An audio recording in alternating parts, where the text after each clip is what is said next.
give it a two second roll. So just do sure. every paragraph. Get ready for the premiere of Beverly Hills 90211, the podcast.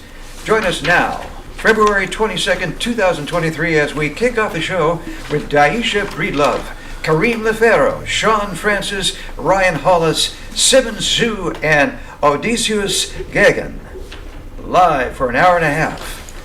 In this podcast, 30 talented actors, banding together, watch as they create their characters and bring the story to life, with the end result being a movie. Don't miss out on the excitement. So yeah, 6 at the time. Here we go. Y'all ready, boys? All right. Let's do it. I'm just trying to find where are we going through. I don't know. The papers are gonna help us. I think we should go around. I don't think the papers are gonna help you at all. I mean, you know, if you ever like flat out, and we don't have anything to talk about, but Just use them as props. yeah, I absolutely. guess we should introduce ourselves. I think so too. So who want to go first? I'm Sean. Sean? I mean, like, Tell something introduce about as- tell you something go- about yourself. I want to know more about I mean, you. like, Sean. not just the name, maybe like, a little bit background of yourself as well. Okay, ready.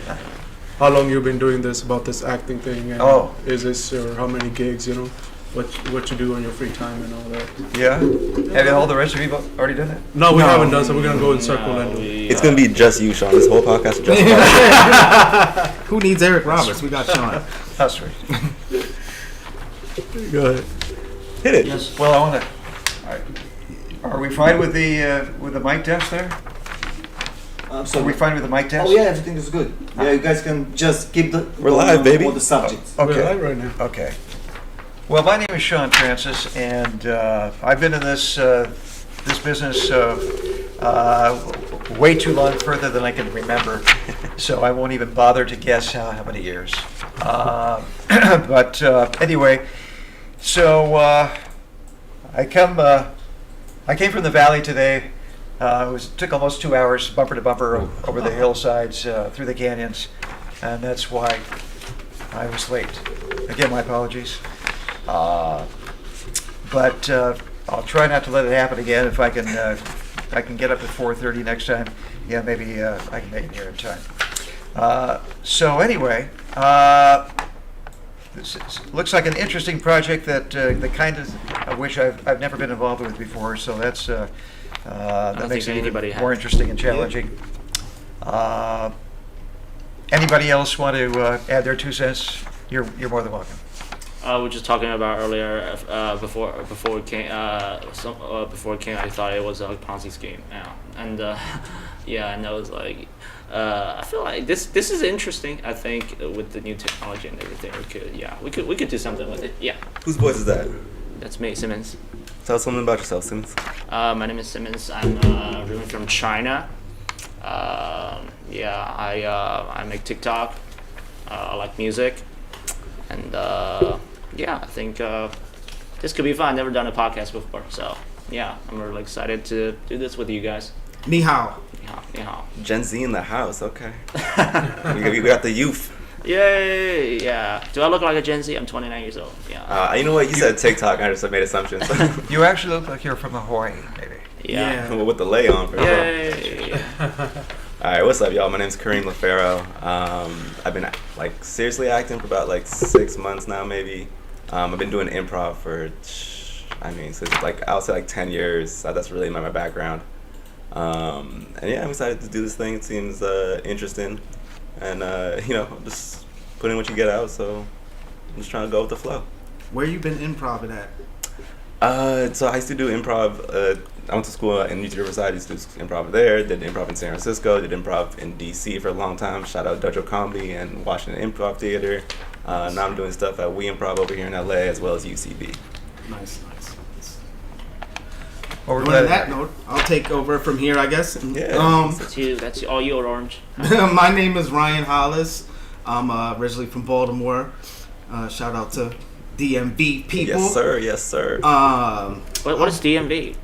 Oh, that's some new thing. It didn't exist when I Do you grew work up. at the DMV? It means Delaware, Maryland, Virginia. Nah, DC, Wow. Maryland, Virginia, man. I'm so sorry. I got to represent for DC. I was there for like 5 years. I got to represent. That's right. It means DC, Maryland, Virginia. It didn't Okay. exist when I grew up there. Shout out to Nobody- Delaware. Nobody ever said Delaware's in the area. It's it's like the ugly sister of the DMV. You know? Stepchild. Delaware is to DMV what Jersey is to NYC. There Tri-state. you go. All right. Anyway, originally from Baltimore, lived in New York for like 10 years, went to school there, moved out to LA in like 06. Done a bunch of improv too, like Stella Adler, Groundlings, NYU. I wanted to take classes at UCB. And I'm just looking forward to being here. This is a very unique project. I haven't done anything like this. Been acting performance since I was like 8.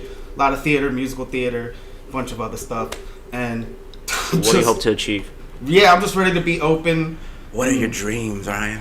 Yeah, More like everybody else's, right? let the dream unfold however it unfolds. This is very non-traditional, so yeah, Exceptionally non-traditional. exceptionally.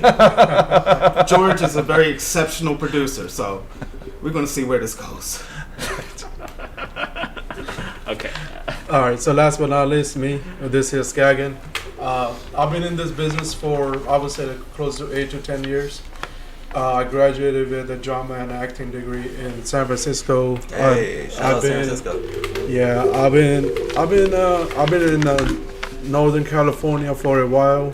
I grew up and everything, breathed everything there in Northern California, but sort of acting, like as a Californian, everybody is so obsessed with Southern California and East Bay. What do you think, Bay Area, like Bay Area people really get excited about when they think about LA area and Southern California. Like we want to see that 6-lane highways everybody talk about, but we know it's even worse traffic than Bay Area. So I mean, I'm coming from the Valley as well by El Monte and towards Pasadena and stuff. Oh snap! Okay, Yeah, I'm coming all the way. It's not from that bad. San Gabriel Valley. Just kidding. Gabriel Valley. Yeah. San Bernardino. Oh, yeah, that's pretty far. Yeah, I'm coming from the. I heard you saying earlier that you're coming from the valley. I'm thinking in my head, man, we coming from the same side. I'm from the Carpool. far west end of the valley. Oh, far. Yeah, that's Okay.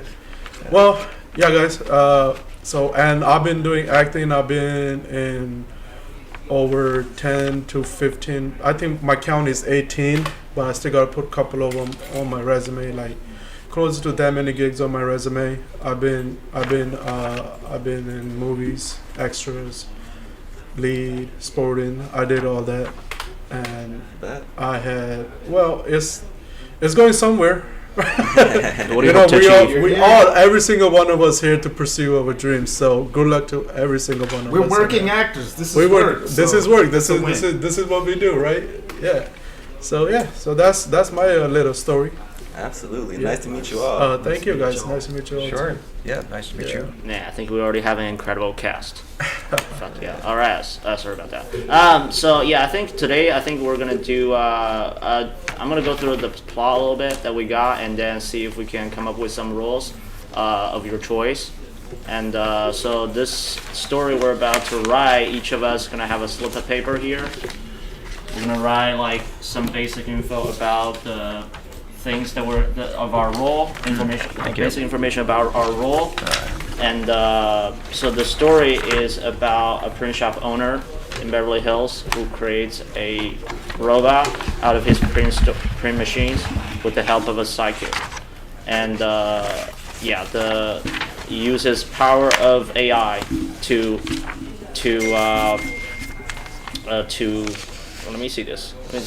I'm just gonna Geppetto, the owner of a print shop in Beverly Hills, creates a boy robot named Steve about his old printing machine with the help of a sidekick. Steve has the power of chat AI and text-to-speech answer ability. Geppetto names his boy Steve and teaches him, and Steve learns new things when something happens, and the two develop a close father-son bond. All right, that's a little weird. Okay. In each scene, yeah. Have you never watched Pinocchio, Simmons? Geppetto comment. Oh, It's a okay. modern day Geppetto. Pinocchio. Oh, that It makes is like sense. Okay. rather than having a wooden I know Pinocchio, we got a machinery There we go. Pinocchio. I know Pinocchio. I don't know Geppetto. Yeah, for some reason. Geppetto's the Geppetto's puppeteer. the dad. Oh, really? Puppeteer And dad. they've developed this father-son bond. Okay, I get it now. Also, Simmons said, because the paper says ChatGPT, but Simmons says ChatGPT is not paying us. I will not say their name on air. He said Chat AI. I don't know. Maybe it'll boost our ranking or whatever. Yeah, yeah. I bet. Okay. Are you Yes. looking for a pen? No, I was looking for the same page that he's reading from. Interesting. Oh. Each character. Yeah. So. Thank you. So anybody wants to read this part? Do you want to go through it? In each scene, so there's 30 actors that have been picked up for this experience. 6 of us right here, or 5 of us right now, but we're going to have a special star come in a little bit Yeah. to join us. And each of us are going to have a little scene all taking place inside this beautiful print shop. And each will interact with Geppetto as well as 2 scenes with each other, with the other actors. That's at least the idea. The idea right now is to come up with those scenes, start talking about our interactions with Geppetto, our interactions with each other, get some character ideas, get some character names, and really start brainstorming so that we can later put all that together into one either movie or series or something like that. Yeah. So there's a couple of plot examples here. I don't know if Hopefully we go get through famous because of it. And yes, I don't know if we want to jump right into like our different ideas. We came in this morning, saw the space, saw this beautiful recording area, all these mics and everything. I don't know if we also want to talk about. We were asked by our producer, director / puppeteer George to talk about the hospitality and the setup. I don't know if anybody found anything lacking, anything that they loved. I want lobster for breakfast. Yeah, we said the lobster, soft shell crab for me, being from Maryland, every morning. With the Old Bay. Yes, gotta have the Old Bay. What is an Old Bay? What is that? It's I'm from seasoning. China. Yeah. Yeah. I don't know. A lot of people in Is the it like- DMV. is it like use a ranch Old Bay. dressing They or put it something on like that? everything. It's not like ranch dressing. It's like a powder Yeah. that if you're from Maryland, Like cocaine? it is like cocaine if you're So from people Maryland. from Really? Maryland is yeah. Honestly, it's like salt and sugar and like I've Yes. seen Marylanders put it in their coffee. I'm pretty sure. No, I do not. I'm just saying I've seen them put them on everything, like things I would have never thought you put. It's You put supposed to- cocaine in your coffee? Hey, what do you think an espresso is? I thought it's cream and sugar. I don't know. No, but I don't they- drink. I don't drink Let's coffee. say like what he's talking about is legal. It is What definitely you talking legal. about is illegal. It's supposed to be seafood seasoning. It's But a they put it on seafood. everything. They put it That's- on like chicken wings, on everything. Yeah, that's like Okay. more like. I only put it on seafood though. Well, I'm not one of those. See, you left Maryland for a long, long time ago. Yeah. He's dating me. Yes. I do not put it on everything. Just seafood. Kagan, do you mind read the extended plot? I think that's really interesting. All right. So the extended pot, it's a common pot. The plot. Yeah, yeah. All right, it's just a common plot. It is We like, done with the hospitality thing? Because I was just And, talking about the uh, muffins and donuts, but okay. All right, we done with that? We can keep talking about it, but I feel like we can intertwine it. I think that's I have something to talk about it. All right, yeah. it's cool. All right, so like the extended plot is just the common plot that every movie or story has. So our robot over here falls in That love with sounds the human girl. Every movie. Almost. Loving it. All right. So our robot named Steve falls in love with the human girl, who visits the print shop, but their relationship is threatened by her old breeding father, who disapproves, of course, because one is a human and one is a robot. So what are your thoughts about that? Well, I So can't I say mean, I I straight up say there's no lifeline left right there. So How does that happen? How How did did they that fall in love? happen? How did they? How did the first day go? Are we Like- introducing the concept of AI into this plot here? Is that where we're going here? I don't think relationship between an AI and a human gonna last for that long. It's just affection. That's all it is. Well, you never know. It how could open, last. I'm just worried about the open-minded she might logistic. be. You know. But obviously, her father is objecting to this relationship, and I can't say I blame him. Yeah. You know, I think I would too if I were her father. Wouldn't you? I don't know. That's sort of confusing. Okay, so the next part is pretty interesting. Could you, Sean, would you mind read the next paragraph? Next paragraph? This paragraph after the extended plot. Yeah, I think that could involve some of us. Yeah. Yes, a group of thieves break into this print shop to steal a valuable artifact, object or computer code, forcing Geppetto, I don't know why I want to say Giuseppe, and Steve to team up with the other actors to protect their own. So, a gypsy psychic re-enters the print shop and reveals that Steve has a dark secret that could put everyone in danger. the group works together to uncover the truth and protect Steve. Geppetto and Steve enter a robotics competition to save the print shop, but their rival teams are willing to cheat to win. How dare them? Steve discovers the human girl is part of the opposing team. She ends up falling in love with Steve and admits to be a cyborg owned by a powerful corporation, threatens to buy out the print shop and destroy it. Well, Steve removes her tracking implant and bands with the group to save the shop and Geppetto's legacy. Dun, dun, Oh dun. my Wow. god. And now we have motivation. Now we have a conflict. Yeah, this is really getting to be melodramatic here, I can tell. Yes. And a nice Shyamalan twist.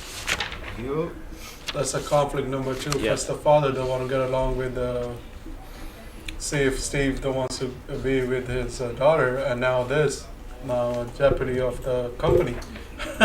Yeah.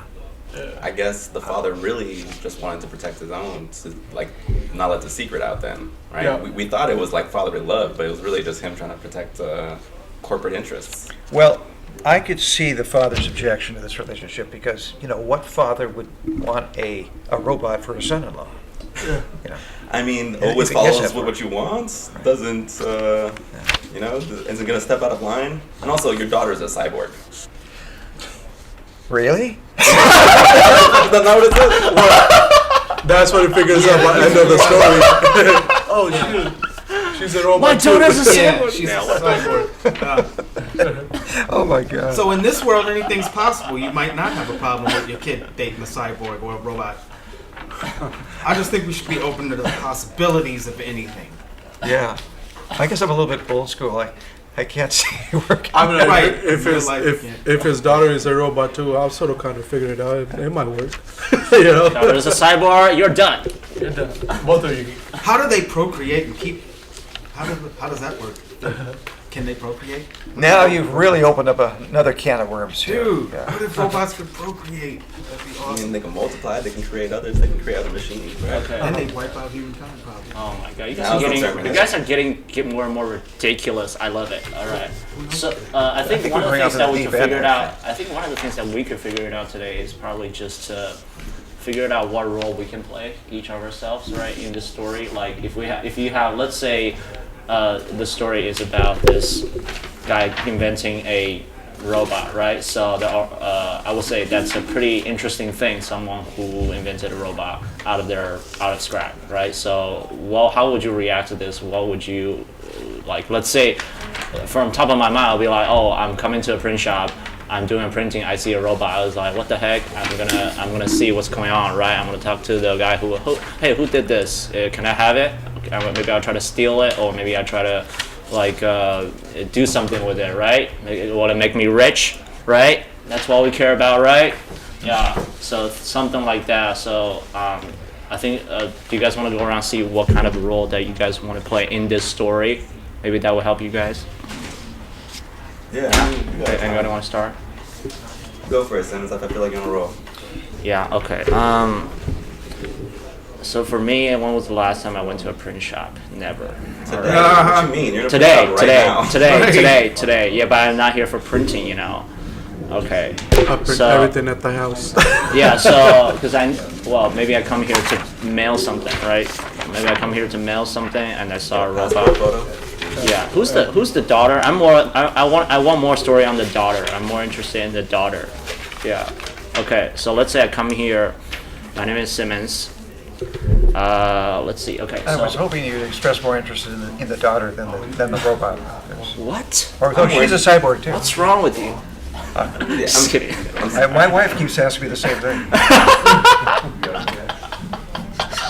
That's so funny. All right. So also we are given by the producer of this list of potential characters that we can play. I think we have a lot to talk about that. A lot of So, choices. yes, a lot of things we can talk about on this.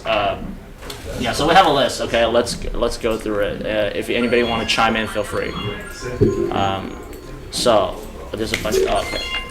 Yeah. So example of character traits and quirks that actors should choose to shape their characters.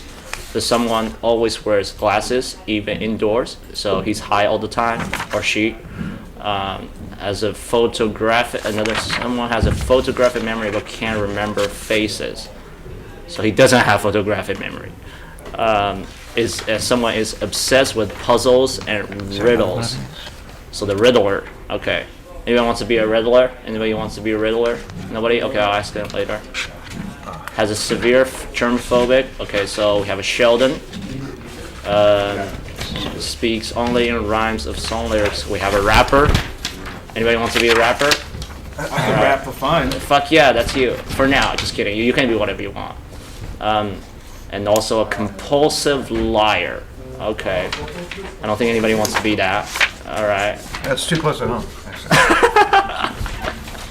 All right. Perfect. Someone has an imagine, and we have Daisha. Daisha. Is here. Daisha. Daisha like Daisha Breedlove. Yeah. Yeah, come in. Everyone says her name wrong. Yes, we have a. confused with Isha. Yeah. Certainly not. Come on, he says it funny because the way it's spelled. Come in. Nice to meet her. Come sit down. Yes, we have a loyal audience that just joined our podcast. Just We kidding. saved Daisha this is supposed to be on the Oh, show. awesome. Thank you. Perfect. Welcome. All right, make sure to raise it a little bit. Yeah. Okay. Don't speak into it. Yeah. I know it's tempting to speak into it. Yeah. Like how ghost is. We just broke the studio. All right.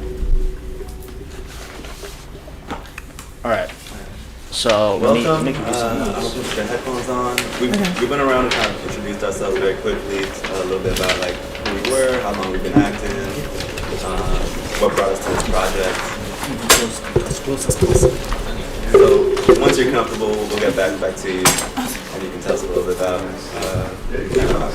Awesome. Okay.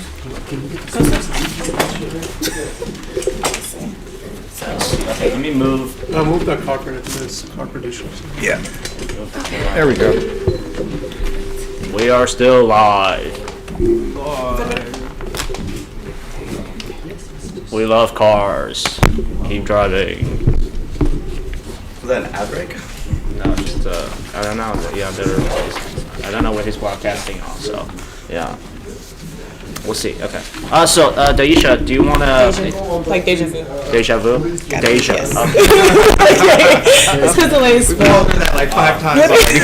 Daisha. No! Pull it back a little bit. Pull it back a little bit because you don't have a pop filter. It's gonna pop. No, yeah. Just try. Say again. Say again. Don't say it. Don't say into it. Just like that. Say something. Hi. Test. Yeah. Perfect. Test. That's perfect. That's perfect. Okay. All right. Perfect. Cool. So we were going through our character traits and stuff, trying to figure out our script. So if you want to introduce yourself a little bit, and then we can continue a little bit. Yeah. Awesome. Well, nice to meet everybody. My name is Daisha Breedlove. I am originally from Indianapolis, Indiana. So I'm from the Midwest. I've been in California for about 7 years now. I grew up with a musical theater background, so I grew up in like performing arts where we would like sing and dance and kind of compete against like different schools and teams and stuff like that. So always had a like love for like performing. Recently, when I originally moved out here, I actually moved out here because I do.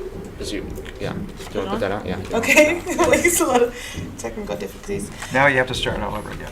Okay, start over. No. Oh my gosh, I'm doing this right now. Does she have to start all over? So yeah, I originally moved out here just for my passion for entertainment and also to finish school because I went to school for broadcasting. So hosting and just speaking in general is another thing that I love to do. And I fell into acting because I had an audition and just ended up loving it and decided that I wanted to. Not only did I love performing and like singing and dancing, but I actually also liked just the film part and like television part of like the whole acting and it's something I just wanted to pursue serious. I'll say the past 4 years. I kind of decided to take to that next level. What do you hope to achieve here?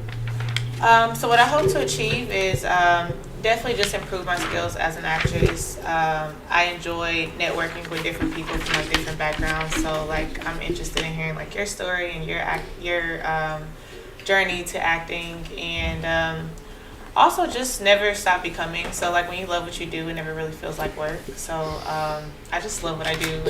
And, yeah, just here to, like, learn and just keep feeding my brain and everything. Getting better. So, I love that. Welcome. thank you. So we just went over the main plot a little bit, Geppetto and his modern day Pinocchio. And yeah, we just like looked over the screen and we're just getting into what characters we think we might play.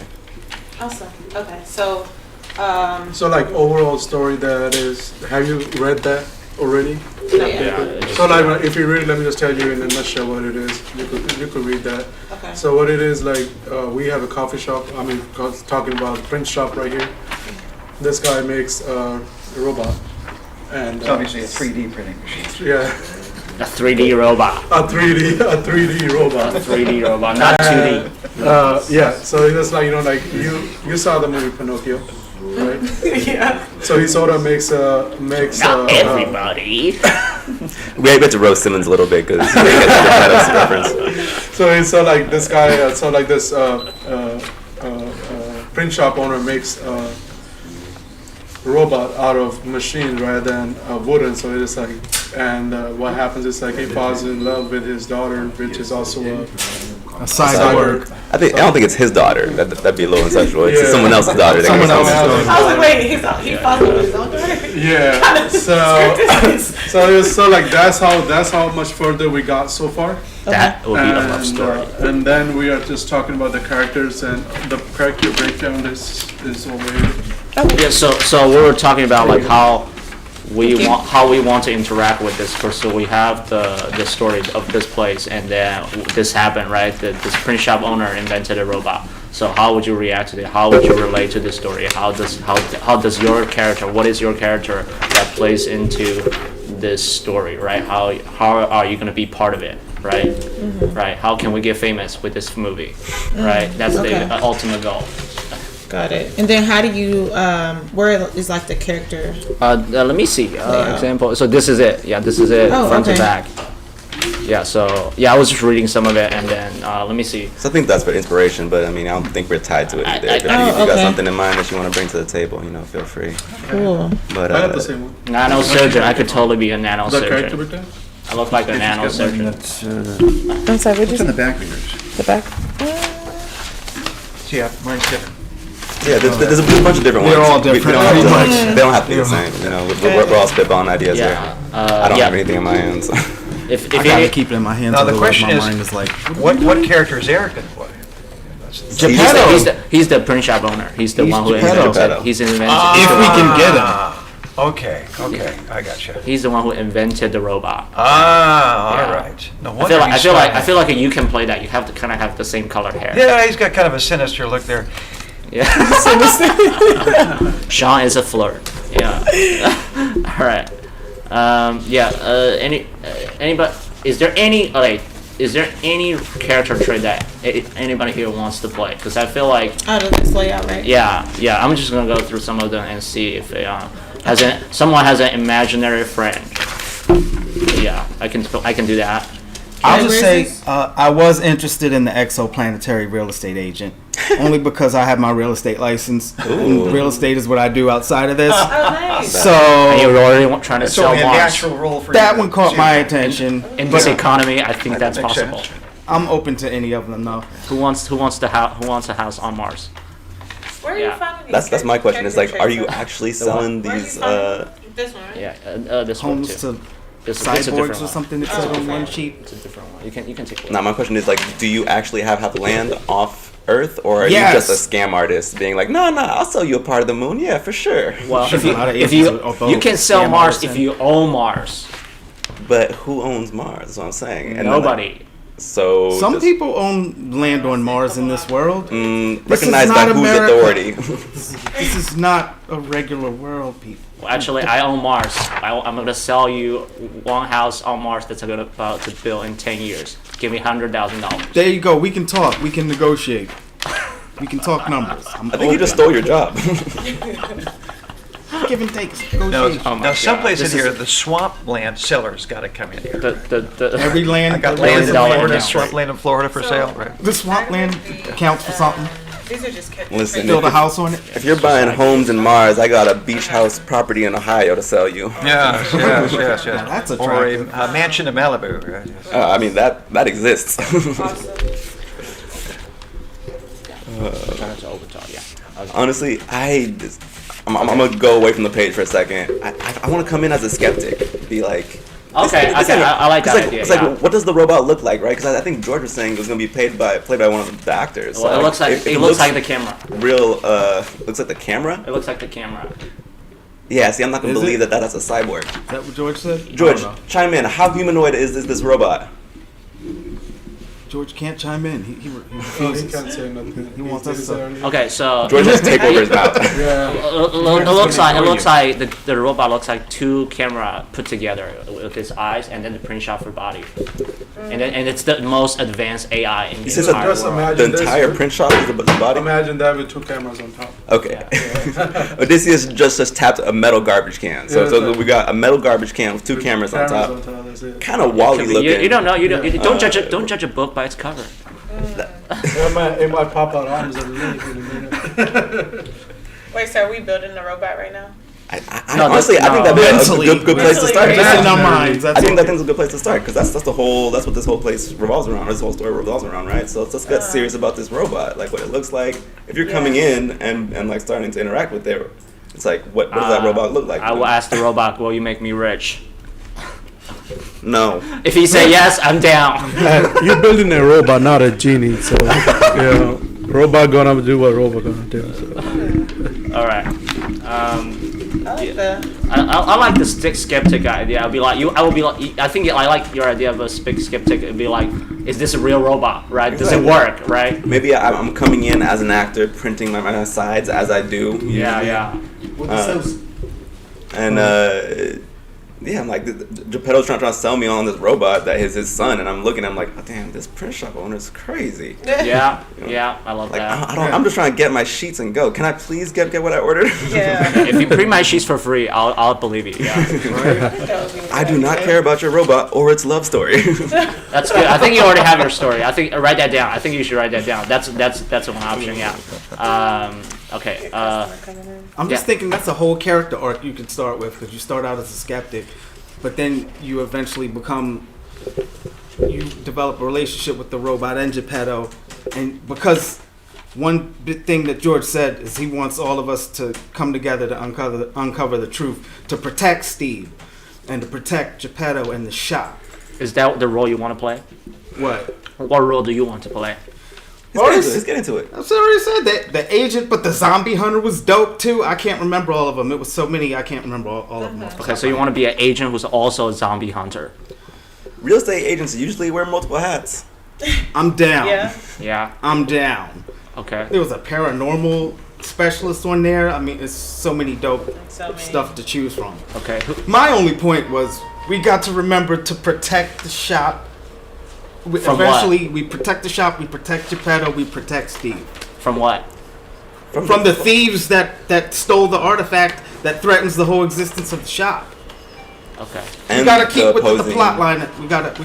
We don't have to stick to the plot, but some points we gotta. Maybe we got zombies coming in his shop and he had to shoot them down, and we got a real estate agent. Great. Yeah. Great. Except we don't have the budget for that, so who's gonna be the zombie attack? It's alright. Wait. Who's gonna do the FX? George doesn't have money for actors. He got money for the production, though. He said We he just got get a money. couple of homeless guys from outside. Why not? That could work. Yeah. Honestly, They just give them a couple of dollars. There you go. Or You don't even need somebody's, to pick up on them, bro. we can give them some of these nuts. They'll probably be hungry. There we go. There's so many possibilities. So many enemies we could create. let's say zombies are easier than robots, like production wise. That's true. You just start limping a little bit, and you're basically a zombie, you know. Well, let's just make sure that these zombies are nothing like the zombies of Walking Dead, because they could kill you if you let them close enough to you. Yeah. Isn't that how all zombies That's are? what I was saying. They're friendly zombies. We're the friendly zombies. No, he's going towards a affected zombies, like like Last of Us. yeah, like there are some zombies that you Just fight stand and there it and just be- like Okay. continues the effect The of the virus. the virus. Yes. And there are some zombies you just just chop them off. You don't even really So let me summarize a little bit. We have enemies from corporate, evil, thief to zombies, right? Because that sounds cooler. I like it. I love it. Actually. It's very cool. The evil thief. Yeah, the zombies the evil corporal thief who hired the zombie to steal shit from the print shop. How do you sound? How does that? What do you think? I'm sorry. I like that it. again. I didn't quite understand that. Yeah, would you mind repeating that? Repeating that? What It sounds like a So big the mouthful. we have evil corporate bad guys thief who trying to steal the intellectual property of the print shop, the robot, and they hire zombies to attack us, and then we have the zombie hunter and The real estate agent for Mars to fight that. Yeah. I instantly have a lot of Yes, questions about we're the testing zombie. out. Yeah, we're testing our field with the boomers right now. Yeah. Okay. Forgive me if it just sounds a little bit far-fetched. Oh, sorry. But, What do you? Oh, okay. I got, I don't think just it me. sounds far fetched enough. I think let's take it. What he just said. We're in Los Angeles. The zombies are also gangbangers. So they're all like cartel, gangbanger, Crips, Bloods, MS-13s. Like, let's just make it Los Angeles space. Let people From know where Mars. we're at. Boy, this, Okay. Not every zombie. this can is be really a gangbanger. turning into an action type horror thriller. Whatever. Oh gosh, it's. Yeah, that makes sense, Yeah. right? It all Well, makes no questions. No questions, no notes. All right. it's All all right. logical. I love it. Kagan, what's your role? How do you react to this? Well, I don't know. Like the couple of roles that I saw on here was pretty interesting. One of them was what was it? Was it a game or something? Professional Professional gamer. gamer. Okay. A person who is played to play video games as a professional level. I mean, like I don't consider myself as a professional gamer, but I game enough to be a professional. If you understand what I mean. Yeah. So you play Fortnite at midnight.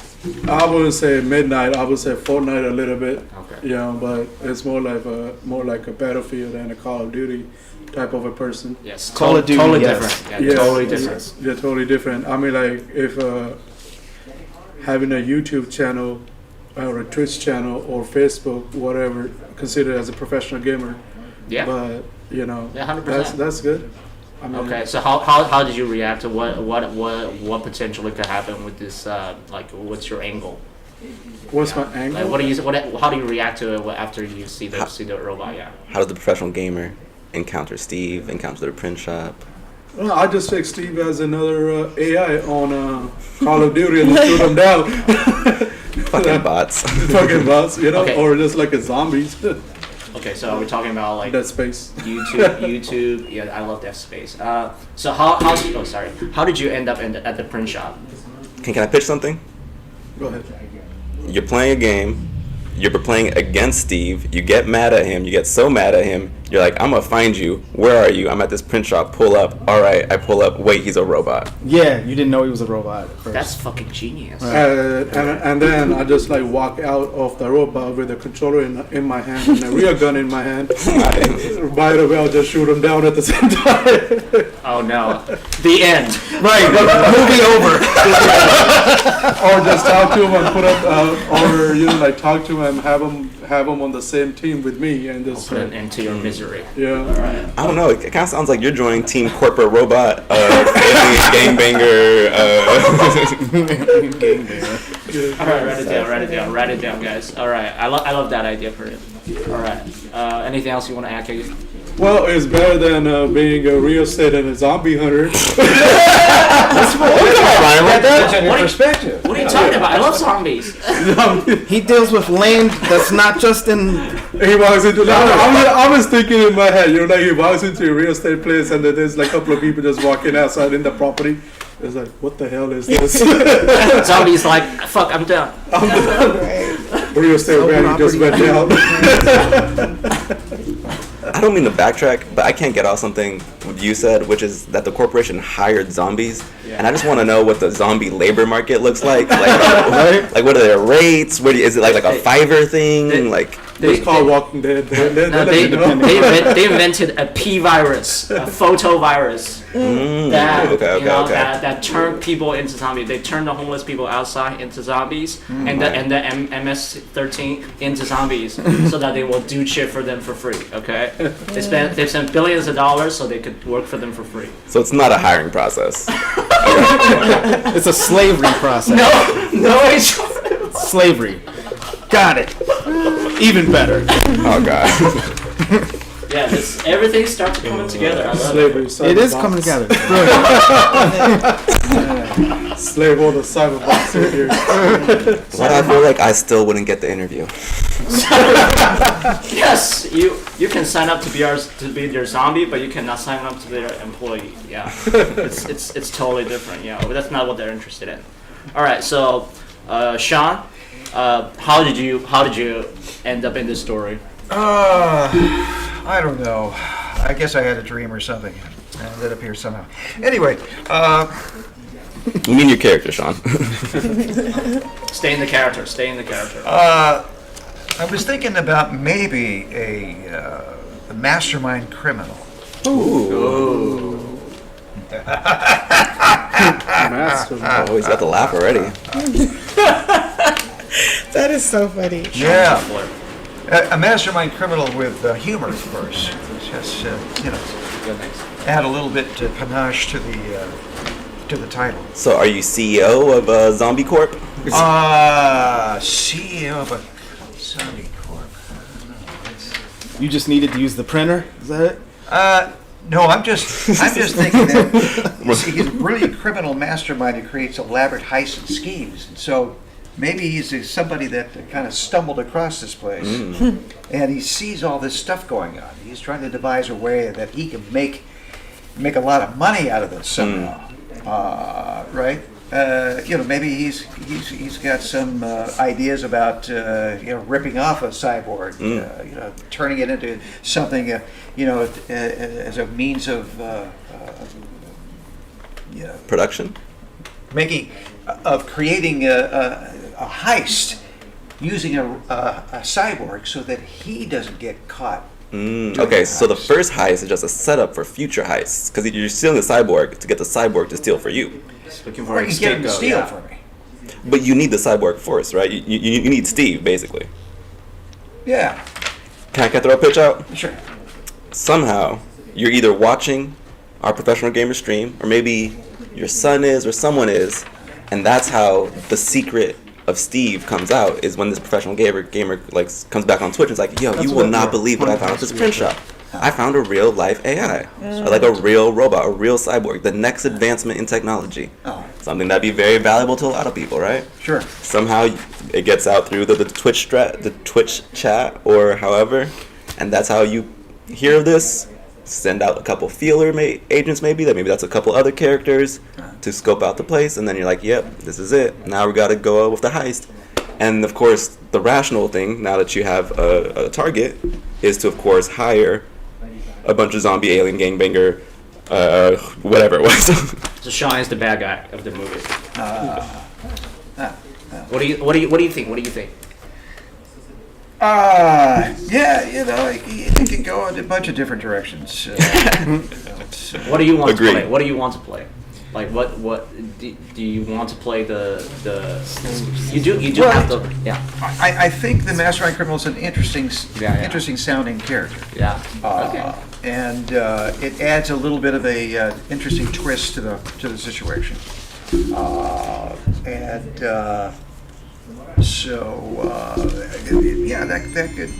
That could be a really interesting kind of, like I said, an interesting twist to the storyline.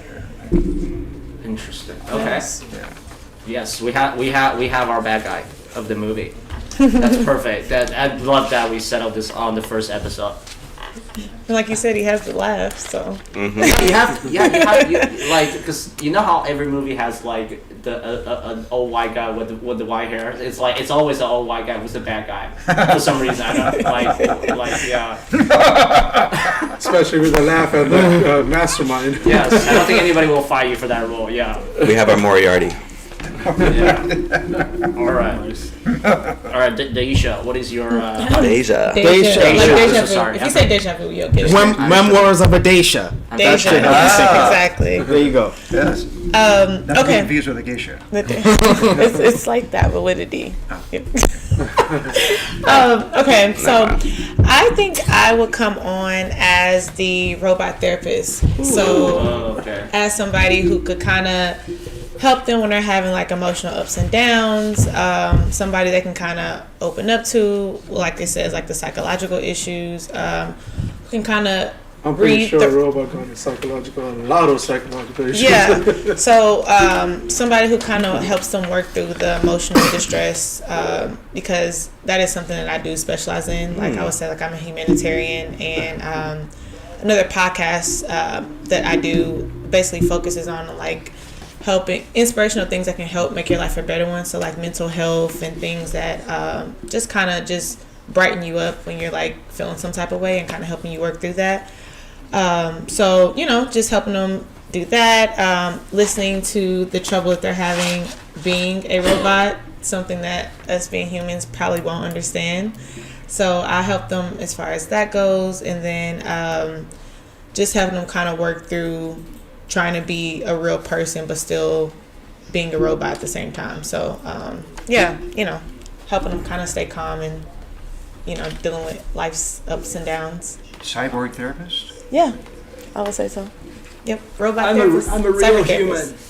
I'm a real human. Exactly. Like tell me So all you your have seen problems. Pinocchio. Rejected. No, I remember the Robert Williams movie about the guy about the robot, the housemaid guy robot trying to turn into I'm a real human. I remember that. I Yeah. thought you're doing like a I'm a real boy riff from Pinocchio. I thought That's that what I thought at first. Yeah. Yeah, I love that. Yeah. Yeah. Everything you just said is so.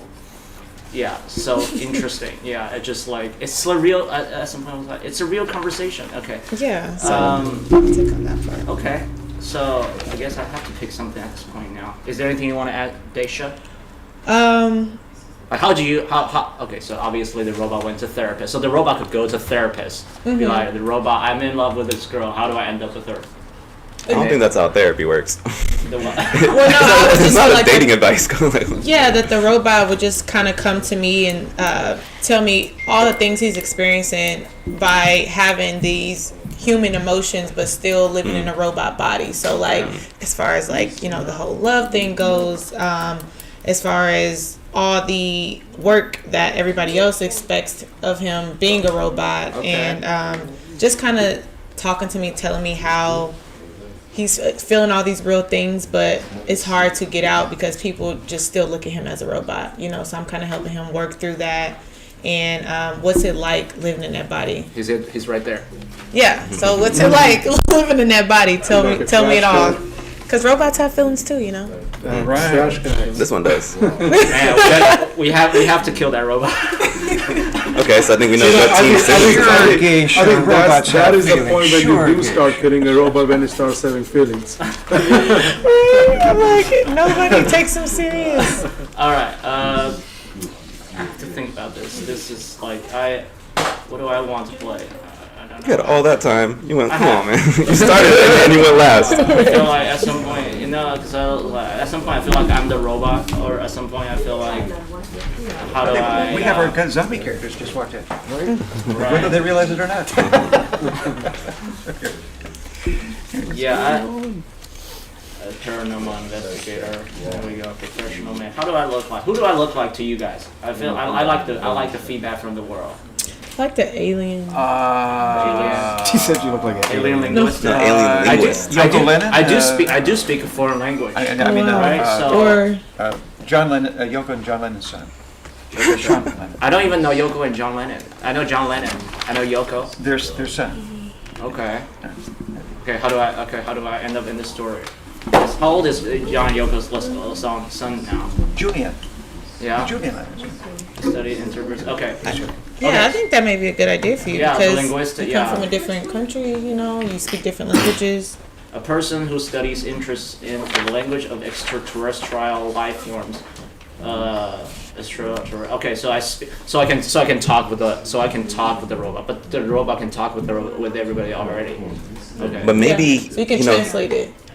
Or No. maybe like I speak a second language too, and like you have your mother tongue, and you can like always express yourself better in that tongue. Like maybe English is the robot's second language. Like when it really wants to like express itself, there's certain concepts it can't get across. There's certain ideas it can't get across. Okay, so I'm the robot's psychic. When he's mad, When he's mad, he switches over to his mother tongue. It's a All right. I could be a psychic. Okay. Yeah. Okay. So I'm a robot with a Batman and Robin. So B and R. So it's R and B, right? So I'm sorry, what? So- when do we get to Gotham? Batman and robot. So Right. I'm trying to rhyme. Yeah. Those don't rhyme. What? I know, but it's I don't know. It's No, walk me through the process. it's my internal process. It's my creative process. I'm here for it. Okay, so I'm. We're not here for your internal process. Go to your robot therapist. I'm going home. I need a therapist. It's robot and it's Steve and Johnson. I don't know. Yeah. Okay, that could be Johnson. Okay. Yeah. Oh, you're trying to find your name. I got you. Okay, so I'm Johnson, all right? I thought we were like free associating or something. Steve and Johnson or robot and what starts with a B?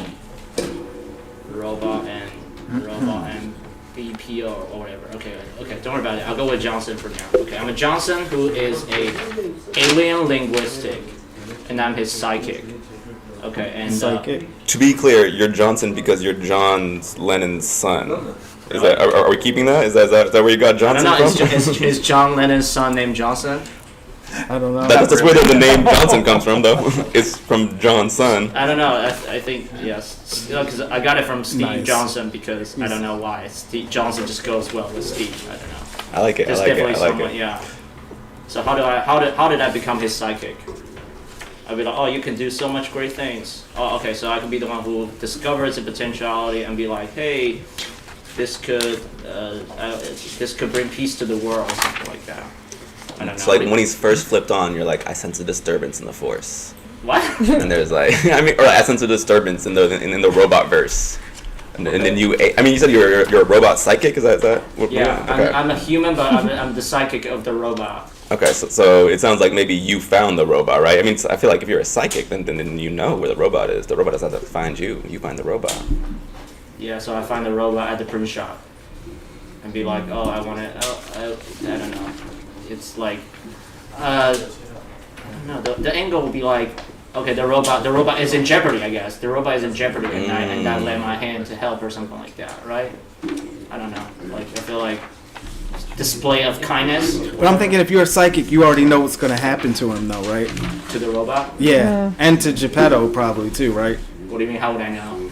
Oh, no, Psychic. because he's not a robot. You know what's going to happen with the robot and the cyborg girl. You already know. Robot and cyber. I don't know. I'm in the story just as much as you are. I don't know what's gonna happen. That means you're not a good robot psychic then, huh? Maybe he's a robot medium because he speaks to the robot, not necessarily like predicts the future of the robot, but like Maybe I can make the robot more effective. He's or like something Miss that. Cleo. yeah. He's No. Miss Cleo. Oh, you know what? I know what I could be. I could be like the psychic that turns the robot, kind of like the Gotham reference. What's Batman's housekeeper? Albert. Albert. I could be Albert. I could be like, hey, I'm gonna turn it into a Iron Man. I'm gonna turn that into an Iron Man or something like that. Okay, so you're gonna upgrade the robot. Yes, I'm a robot upgrader. Yes. Okay. That what I love to do. Like Yes. a tinkerer or something like that. Like a tinkerer that finds the robot. It's like, Yes. I can make this even better. Right. It should really be someone Sean played, but I'm gonna play that in this one. Yeah, robot upgrader. I love that. Yeah, And so, you could be on either side. You could be good and trying to help the robot, or be like maybe an agent of Sean and Yeah, kind of like. so I have to invent a twin. I have a twin brother who's on the evil side. Oh, wow. Who upgrades zombies for Sean's zombie. Yeah. Okay, I have an evil twin. Okay, I love that. I already love that. All right. Perfect. Yeah, I think we all figured it out. This is perfect. So okay, my name is Johnson. I'm a psychic of the robot Steve. I'm a robot upgrader, and at some point in the movie, Steve got broke down, turned into trash, and then I went in there and then 3D printed Steve and keep his AI consciousness and turn it into Iron Man and destroy Steve's zombie army. Wait, Nobody's excited. Okay. Oh my god, okay. I like that idea. That's pretty dope. wait, so you can upgrade Steve into like a weapon? Yeah. See, this is what's wrong with humanity. We got one robot and already we're making it a weapon. We could. I'm gonna upgrade Steve into like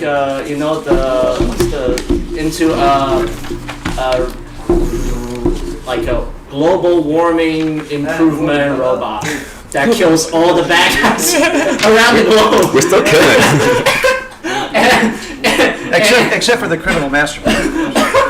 Yes, you'll be the last one. Last one we take out, right? You'll be the last mole in the entire post dystopian world where we have to fight the last enemy, right? After we fix the global warming with the upgrade, and then we're gonna take out Sean's zombie army, right? Yeah. Okay. And that increases the value of Steve. And I decide that because now we have more people that want to kill Steve and Geppetto. So my plan is to get property on another solar system to hide Steve temporarily until we can fully neutralize the threat, and then bring Steve back to the print shop. Okay, I like that. I don't friggin' know. So Steve come back to the print shop after he takes over the world. Say, I'm just a print shop robot. I'm just a printer. So it's basically like each person will have an episode where they come in and interact with the robot, and then that's where their character kind of Yeah, and Geppetto. shows. Yep, Huh. Okay. And Geppetto is We would love it for Eric it to be Roberts. Eric Roberts. hopefully. We're all big fans. like the main character. Yeah. Or Sean. Or Yeah. Well, Sean could be the what you call it? What was it? Mastermind criminal. mastermind. Yeah. And Robert.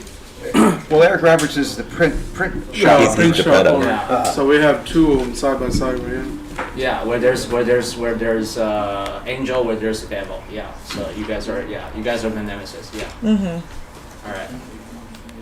Okay. All right. Cool. Cool. All right. So So hopefully Eric is all right with that. Yeah. Because I suppose that he's going to be. Is he going to be? So the thing is, like, he could be the bad guy, he could be the good guy. You could be because I feel like you guys, the traits of both the character are kind of similar. The thing is, we all need to interact with Geppetto. So like, let me ask you this: like, all this, like, you see, like, we have this like character breakdown and everything. So I'm thinking like, this robot guy, our friend, have these many issues that he goes to these many people to get his life solved. So I mean, like, we have all this character breakdown. So I think like we might be, or we could be, take on more than one character rather than going through just picking one, because as having a group of people with the number of cast or group of people that we have here is, so maybe like you guys think that we should take on another character or like one more on the side just for the heck of it? I mean, you remember, it's not just the 6 of us here, but the 30 of us, right? Yeah. And then the total project. So I don't know if we're gonna play another character, but I think what would be good would be to have another character like in the back pocket, just in In case the back pocket, just in we case. want to switch them out or the Okay, story like, changes. let's say, like, so like what I'm trying to get at is like, I see like everybody has a wonderful character. I really like his real estate. Yeah. So what other second character that you guys think that Well, we you guys can might Be interested in. interested in? I Let's know have I'm one in the like a wild card in the back, you know. I like the professional fortune cookie writer. Nice and simple. I don't have to come up with anything Professional. creative. I don't have to do what you do. I can already imagine him just putting in like writing it out and just shoving it in the fortune cookies. It's like, this Right, is what's gonna like- happen. Who wouldn't want Like to be a writer? Geppetto, I figured it out. This is the solution. This is what's going to happen today. Write that down. I love it. You guys want to go in circles? Is it Like, really you on guys there? wanna do it? Professional cookie writer? Yeah. Where? It's on like fortune cookie writer. It's on the Oh, very person, last one right yeah, here. person who writes fortunes that are printed in fortune cookies. Well, if there's going to be 30 people, Yeah. isn't there enough already? Yeah, it should be enough. I mean, like, I'm just saying, like, as a wild card, you know, like, If we could play something else. There would be a second choice. What would it be? Sean said, "I'm playing the big bad guy, and you can't take it away from me." There is no option B for me. Well, I just don't see the purpose of assuming a different character, because if there's 30 people that are going to go around, right? There's barely 30 different characters as it is. On Well, I mean, I picked one that wasn't on the sheet, for example. Oh, did you? And then Okay. I think what we're saying is that we're all going to try to form one story eventually, right? So maybe in the story that we make, there isn't room for a professional gamer for whatever reason. Yeah, right? that's Or there because isn't we room cut for it out the for some reason. thing. I see. So it's kind of just up a plan B. Just like a fan base. That's like, just throw it in the part. You have a wild card, like what else would it be? All right. So if I'm not the skeptic, then I'm a believer. Specifically, a believer in Christ, and I want to convert this robot because that's the newfound land. Because humans are old news. We gotta convert the robots. I want to come and preach the robot, and that's me. My whole goal is I don't care about good and evil. I just want them to accept the Lord. Accept the Lord, accept humanity. All right. Okay. Are you non-denominational or are you like Catholic? We're gonna come up with a whole new branch just for this robot. What if you were like a perverted priest? Oh my God. Now we're gonna come up with a whole different Perverted. We're gonna robot preach. We're gonna come up with a whole different. How young is Steve? I guess. I love it. Come into my truck. I have Steve? robot candy. Steve, I need you to come into my confessional. I don't know. That Forget could play. I'm I love that. I'm just having fun with it. It's a comedy. But yeah, people get offended by everything now. You gotta keep that. That's true, yeah. What's your backup? He just said it. Fortune cookie Fortune writer. cookie. I'm sorry. He said fortune cookie. Right? Yeah, Kagan, what's your? So you guys want to go around this way, or you guys want? Let's go this way. Popcorn it. He said, "Give me time." I already have an idea. Yeah. Pressure me. No, hit us, Simmons. Hit us. Oh my God. Yeah, Okay. just throw it. You know, you don't have to go in circles. You know? I like to play the guy who like repeats the same thing. Is like he would be like get on the camera 3 times of the movie and be like, "I told you so." Yeah. That's one line. It has and it has absolutely no context. Just be, I told you so at a random place, like at the beginning, at the middle, and at the end. Mr. Know-It-All. Yeah. So I told you so. You know. Yeah. And no context. Okay. Yeah. So. I'm sure the audience will We'll love love that. it. They'll love it. I Yeah. like the idea. You know what I'm thinking? I'm really digging his idea. I'm going for a haunted house realtor as well. No, you come on. Now we know why he wanted a plan B. Exactly. All right. Maybe. He said haunted house and realtor. That's a little different. That's a great idea. Yeah. Overlap. No, you I guys was could going be. to include the haunted house with the solar Yeah, but you guys system. could be colleagues. Real You guys could riff off each other. You could be Okay, like, yeah, hey, we I'm could be selling. there. We could be Yeah, colleagues. I just got this great gig. It's selling house on Mars. No, I just got this another great gig. It's a haunted house. Right? We're gonna be so rich. Right, like where do you think we could hide the robot? Like what properties you got? Yeah. I mean, a haunted house would be a good place to like hide someone you don't want to be found. You know? Yeah. Fuck yeah. Because I know I wasn't going there.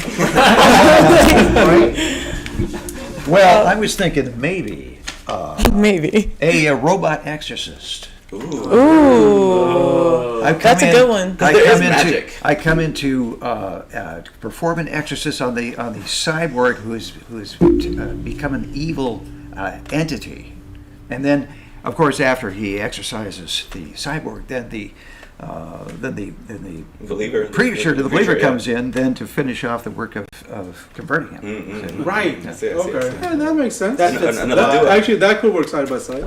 That'd be cool. Nice. And then you convert them to the light. Yeah. Oh my God. Why not? Dark Goes to a psychologist. Yeah. Yeah, exactly. Why are you feeling this way? This is what will help. The light. Okay, so I think if I could have a plan B, I would go with the holographic fashion designer. Just because I also have a cosmetic line that I created where I design like the bottle, the packaging, the color scheme and everything like that. And also I'm really into like style and like fashion, and I feel like what you wear is based off like how you feel. So we can put the robot in like a lot of like different like bright colors based off like his mood, and what you see him wearing will Metallic. also tell you how he's feeling. So if he's wearing like, you know, maybe something that's blue designed specifically for him, he's feeling a little bit sad today, you know, or if he's wearing like black, like that's letting everybody know like he's just not in the mood, so don't fuck with this robot today. Versus like if he has on something like red or something yellow, vibrant, you know, he woke up today feeling on the right side of the bed, so you can ask him any question you want. He can help you with anything you need. Yeah, so I think that would be my plan B. Or just come up with a whole different wardrobe for him as a metallic clothing. Yeah, something. Just everything metallic in there. Maybe something gold with like When he gets upgraded. Made yeah, out, like made out of steel. 14K gold. Yeah, like it's like, you know, Cyborg clothes designer. cyber clothes designer. Yep. Our boy Or Steve right now- holographic fashion Or designer. game skin designer, yeah. Games. Game skin designer. Yeah. So what they wear is gonna tell you how they're Because that could feeling. be a whole different fashion show right there. Yeah. We're gonna come with some stuff, some shiny stuff, and bright. I mean, our boy Steve right now is literally a trash can with 2 cameras on it, so he needs a little bit of a fashion upgrade. I feel like he needs He needed Hey, he's very shiny 2023 pizzazz on it. He's very shiny still, so we'll get them together. You know, you can start a trend there with that. You know, before you know it, if somebody sees this movie, you know, with your idea of the cyborg clothes fashion designer, you know, you could actually see these artificial intelligence beings start wearing these clothes out of these fashion runways in Paris and stuff. Right? Who's gonna pay Who's gonna? Who's gonna pay for that? Yeah. You never know. People might see you saying who might gonna pay for that Yeah, who- robot Who's gonna pay robot for fashion that? design? Yeah. I can already tell you know like Tesla is already coming up with a robot, so there's probably gonna be a fashion fashion thing going on the side, you know, for design and to have clothes on their robots.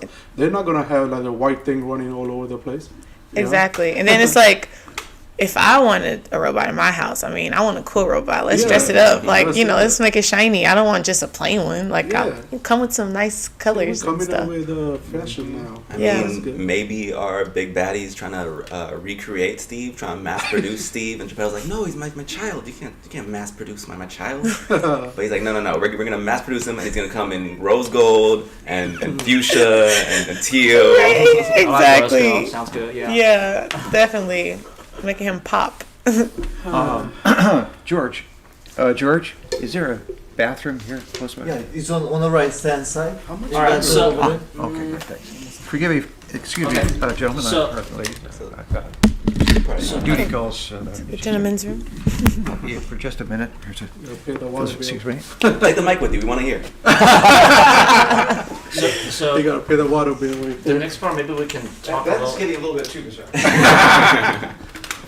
Yeah, that's not. Yeah, this is not bizarre enough. Okay.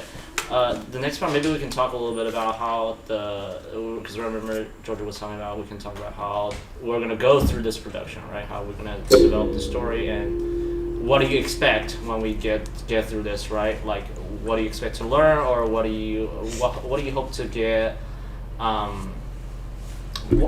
would you think you will grow after you do this, or like things that we're gonna go through? Right? I feel like there's definitely a section where we can talk about our life, right? Talk about our life, I would say. Because right now, essentially, we're writers of this story. So, yeah, have you ever been a writer, or what do you, like, what's your experience with it, and how, like, how committed are you, and that kind of stuff, yeah. So I feel like this is like an open conversation thing, because we don't have script for that. Okay. So maybe just where do we go from here? Yeah, where do we go from here? Okay, right. So Yeah. there's gonna be five more of these podcasts with the 30 actors, writers talking. What happens after that? Yeah, and then what the audience could expect, right? What could they expect to see on the podcast in the future? I guess, yeah. I feel like when there's the reason I chose their character where they have no context and role is like because a lot of times a lot of the actors that most people don't know is that we're most of the time in the background unless you're a co-star or something.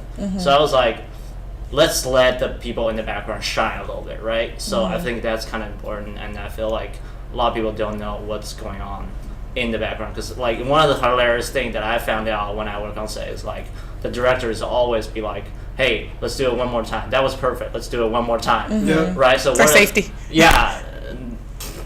Yeah. 25 times. Yeah. I had like 20 safeties. Yeah. Like, So how is your experience like in terms of like your personal experience or like what you found interesting or like down when as you go through this experience? You guys have so many years experience more than I do. So I would love to hear that. If I'm not an actor, I would love to know what you guys are going through and how it feels like to be an actor. I feel like that. That's a lot of questions. Yeah, that's a lot. Yeah. So let's focus it down. What do you want to talk about, Simmons? I don't know. Yeah. Bring it in, Pam. Okay, so what's the difference before and after you're an actor? What's the difference? What you learn after you become an actor? Yeah, I guess. Okay, so it's like things that you learned on set, things that surprised you. Yeah. Things that surprise you after you become an actor. Yeah. Okay. So. Okay, well, I'll start it off. I would say just being able to see things from another person's perspective and not just living in your own head, because you think that, there's one way, like, you'll rehearse this one way, and then it's like, okay, I'll rehearse this one way, and then when you get there, the director's like, okay, that's cool, but let's try something else. So it's like, I would say just learning how to, one, like, be on the spot what you're thinking, so being able to improv and be able to adjust to like changes in directions, but also just seeing other different ways to try something, whether that's like an idea or a behavior, like a choice, just being open to like different perspectives and like being willing to learn, because I feel like with each one of us, nobody has your own vision like you. You have your own unique vision, which is why George probably had us all come together, because we all see things differently based off like where we come from and like things that we experience through life. So I would say like, me being from a small town, I used to think that there's only one way to kind of view things, but even just moving to California and working with numerous cultures and different people, you see that, wow, like there's so many different ways to do that. So there's who says like your way is right or wrong. It's just being open to like different perspectives and noticing how other people try different things and what their viewpoint is, I think is like pretty interesting. So. Absolutely. Like It that. is, yeah. So what I hear from you is like just you gotta learn things fast. Yeah. Or be adaptable. Be adaptable. Yeah. Yeah. What's happening around you. You just gotta be quick about making instant changes. Because the thing is, it's like I've been on sets. I mean, like I said, like I did background, like I have background to the max.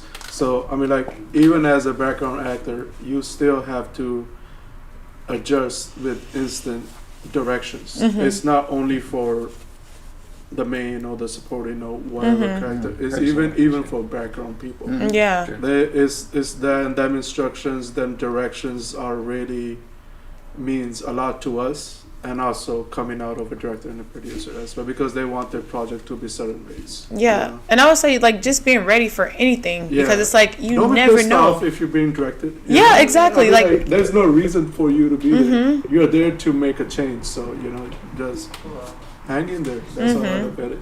Yeah, definitely.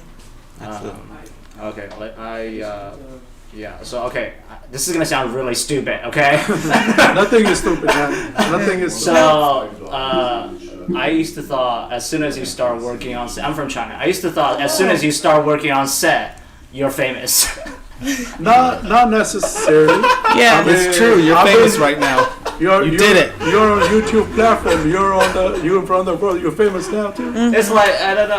It even sounds stupid when I just saying it out loud right now. It's just like, oh, you're working on set. You're famous, right? I feel like because I feel like when I was not an actor, I feel like because you walk around with people who you see on TV and movies, except you're not. I feel like the difference that I feel was like you don't get to sing as much on the screen. Right, so I feel like that's the difference that I feel. I was like, because I remember the first time I was starting working on set, I was like, oh, I'm gonna be on a movie, I'm gonna be on a TV show, and then the director cut the whole scene. So I was like, Right. That's very par for the course. It's That's what I'm saying. It's It very is. hurtful, but it's really common too. Yeah. At the same time, Extremely because you might go the I think we have Sean's evil orange Let's story. say, for example, you went in there studying for this whole page for the whole week. Yeah. You study, man. I gotta learn line per line. You study it, you do it, you memorize it, it's all in your head. Yeah. Next thing you know, by end of the whole final project, the whole thing is gone. Yeah. So that's End another. up on the cutting room floor. It's Yeah. common. It's normal. I mean, Literally. I don't take it. First, yeah, of course, it's sad, but the role is gone. You know what the hell? That's what you were going for. But it still hurts. But it is what it is. It does. It's- I worked 18 days on Call of the Wild. And I had a bunch of close-ups, silent bits, and everything else. Gone. Gone. That's what I'm saying. Yeah, and to piggyback off that, that's another thing I want to add. Like I've had to learn by being an actress and just working on set and stuff. You have to have thick skin because, like you said, you rehearsed for 18 days and you think like, oh, I got my moment. Then I watch it back, I'm like, I'm not even in this. You're Like, not what? It's probably not even the way that you intended it to be. Yeah. You know, it's probably not even the way that you wanted it to be. But it's just right there. No? And I even knew the editor.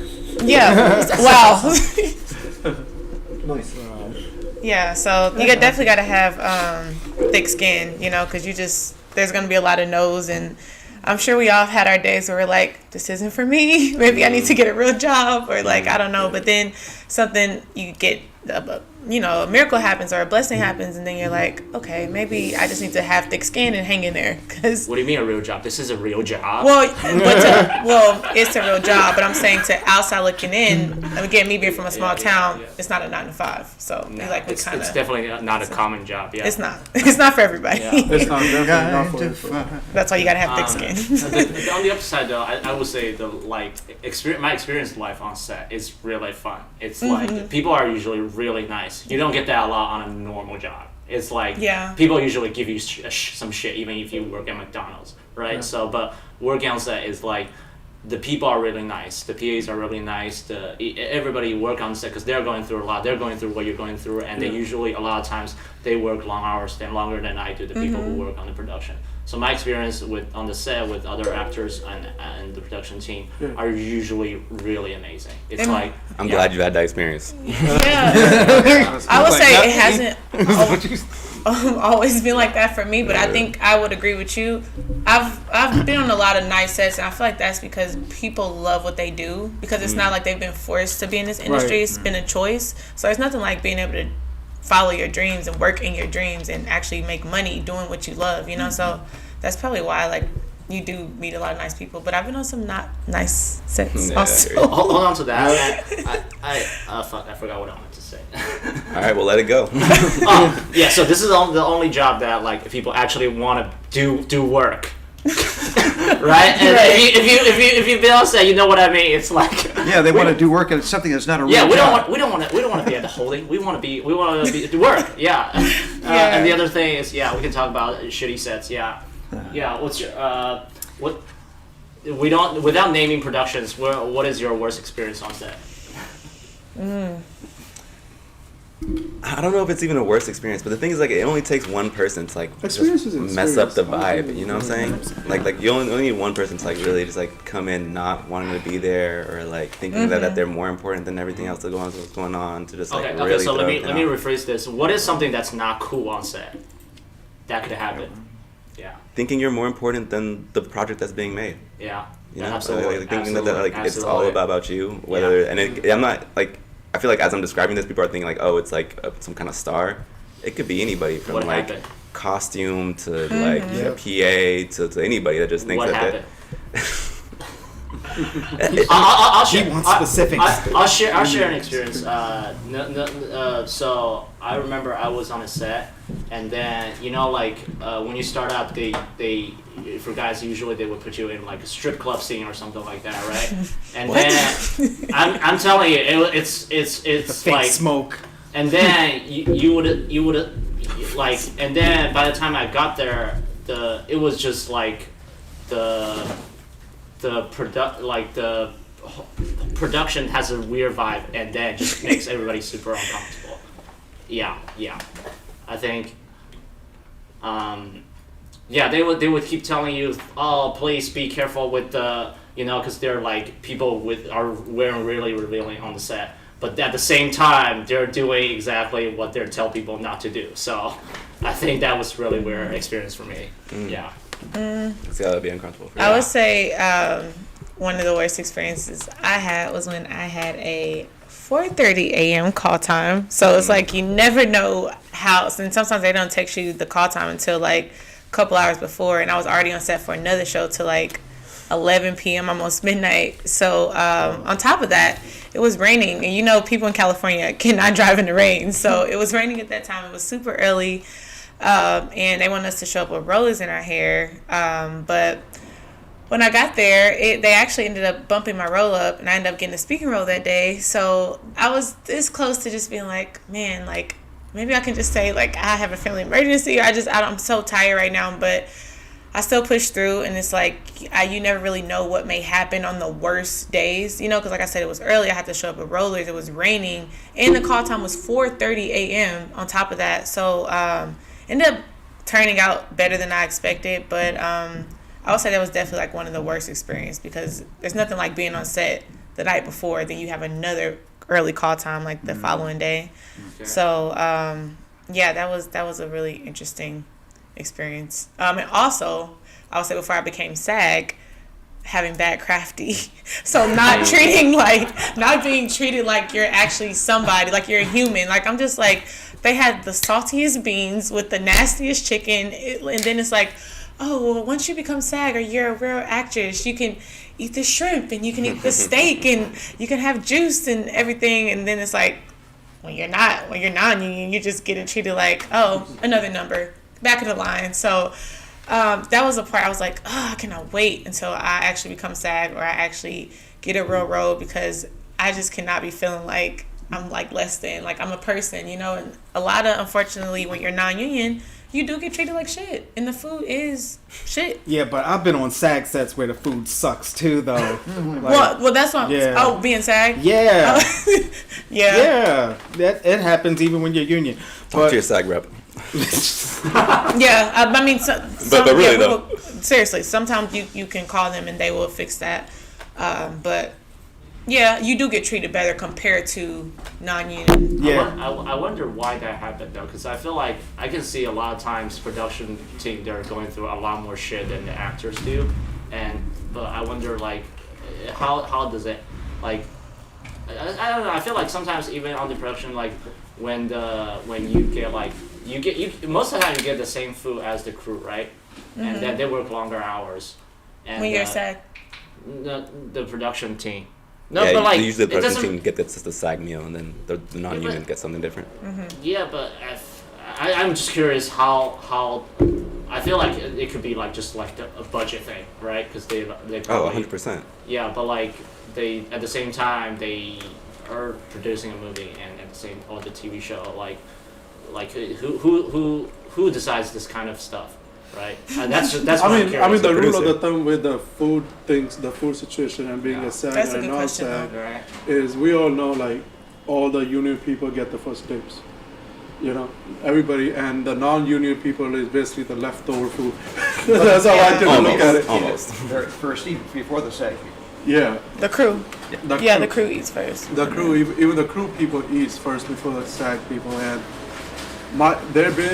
I wouldn't say like I had the worst experience. I mean, like I've been to Sony, Fox, and Sunset Grover Studios and everything. You know, but the food is really good. I don't know why you guys did not had a good experience with the food with them. Well, I think if you work on enough sets, you get a combination. Yeah, you get a combination. Once in a blue. Every once in a blue. And speaking of crafts, I mean, personally, I think their crafts were good unless you're working with an independent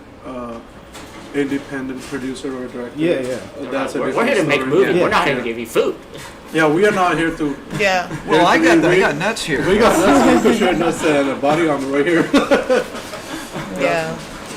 I mean, that's how my experience been like. Yeah, I just want to say, regardless of union or not union, I've never had a bad experience when I'm a principal. The only time it's a bad experience is background, and that's even after I joined the union. Sometimes it's still they like to talk to you like crazy. Mm-hmm. Yeah, that's a problem. I can't really think of one example because it's happened frequently. But this is why I don't do much background anymore. Because like you gotta check them sometimes. Seriously, seriously. I mean, like, speaking of checking background, I mean, the only legit company that I would go through is Central Casting. I mean, I've been with them for years, or just be on SF Casting, and you know, like if there's any issues, I haven't had any issue, but they always sent out this link after you get accepted. If you have any issues, just call this number, you know, and let them know. I mean, that's just to keep it professional. If you don't like it, let them know so they work it out, because that's the only way they're gonna know too. I mean, you know, they keep on sending us to all these different sets and extras and background, and we should keep that number handy.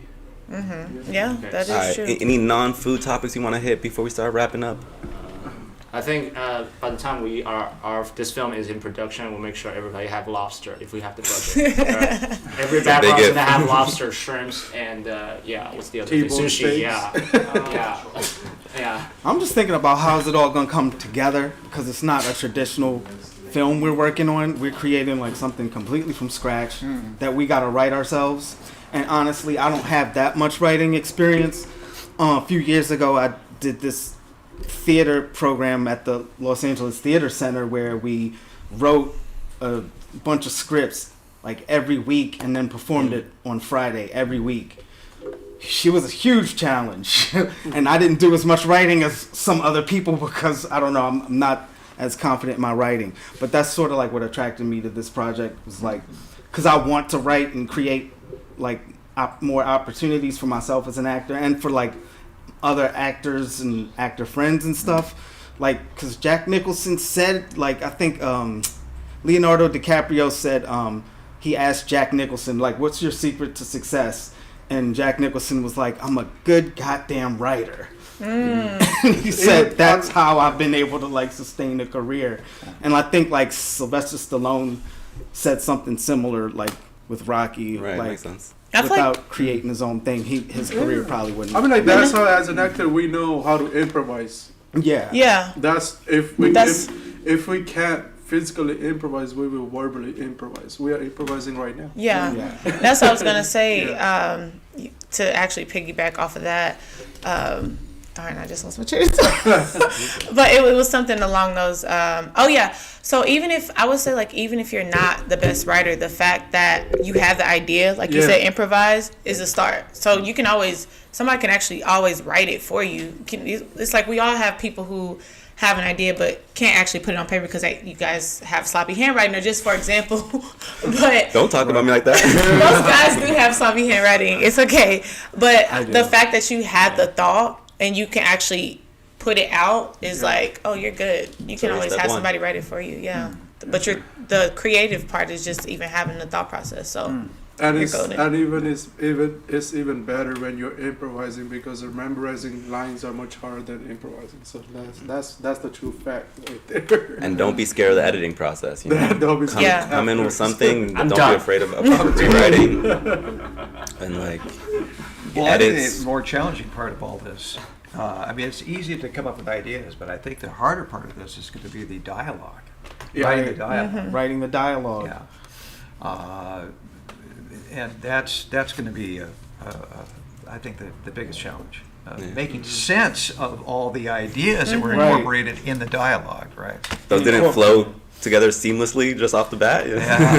Like making everything cohesive, so it looks like it's all part of the same story. Right. So what would the process be like once we confirm what role we could see ourselves in? Once everybody else says their idea, we kind of just go from there?